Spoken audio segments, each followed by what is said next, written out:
So anyway, let's go ahead and get this, this bearing off. And we're gonna use this clamshell bearing puller. This thing is absolutely amazing. I tell you, if you're doing more than one or two of these gear swaps, it's worth investing in these. The alternative is not so great. Oftentimes with a regular type of bearing splitter, you're going to damage the pinion bearing. So anyway, let's go ahead and pull that off. All right, if you're not using this, then odds are you're going to use a bearing splitter that looks like this. And it will get the job done, but odds are you're going to damage these bearings in the process. Because what happens is you normally put this on, then you tighten these bolts up here, and then this bearing separator here kind of just grabs underneath the cage here, and you don't want to pull it by the cage because it's relatively weak and it'll usually break off before it actually pulls that inner bearing race off. So this clamshell one is the way to go. All right, when using the clamshell bearing puller, you have a variety of options here. The kits usually come with 3 different clamshells, and on each clamshell you have a different diameter, so it's actually like having 6 clamshells. You can see, you know, on one side it's one diameter, the other side. So anyway, you kind of want to size this up and find out what is going to work for your particular bearing. And it looks like this the smaller side on this clamshell here is going to work for us. Real important though to use the bearing race. So that goes on there, and I'm just putting the pinion nut up on top here because when using this gets threaded down and will apply pressure here, and I don't want to damage the pinion itself.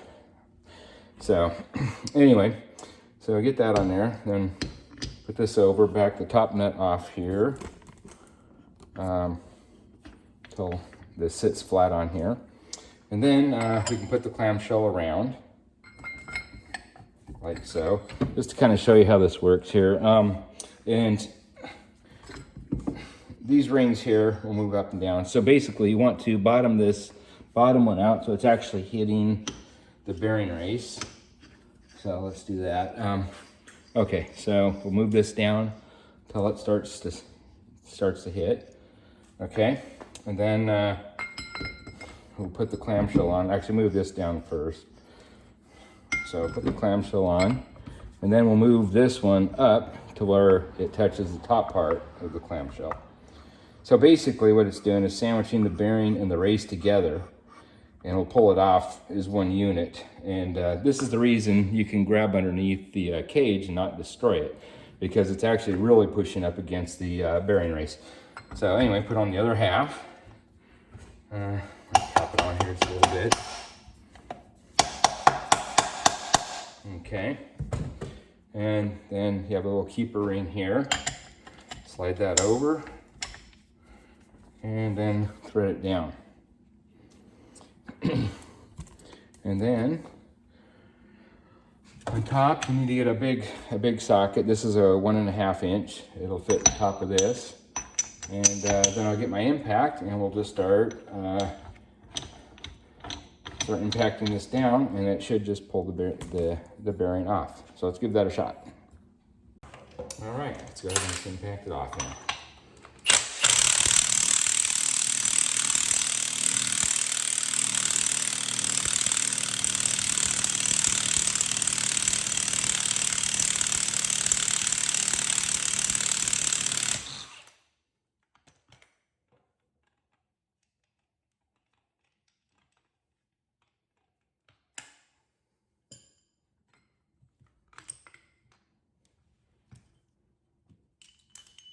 And it's off, that easy.